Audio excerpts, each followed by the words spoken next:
এই বন্ধুরা, তোমরা সবাই ফলো করকে আবার আনফলো করুন কেন? আর আনফলো করার খেয়াল রাখে তো ফলো করবেন না কেন করবেন?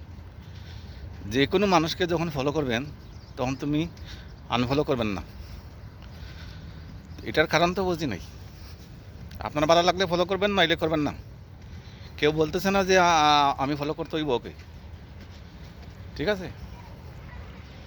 তো সবার পাশে থাকলে আপনার পাশে সবাই থাকবো।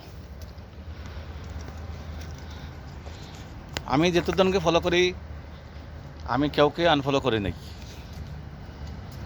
আপনারা বোঝেন যে ভিডিওর মধ্যে ফেসবুকের মধ্যে মানুষ ইনকাম করে, আমি তো কোনো ইনকামও করে নাই ভাই। আমি তো আপনাদের পাশে থাকি, আমি ডিউটি করি, ঠিক আছে? আমার ভালো লাগে আপনারা পাশে, এই কারণে আমি আছি।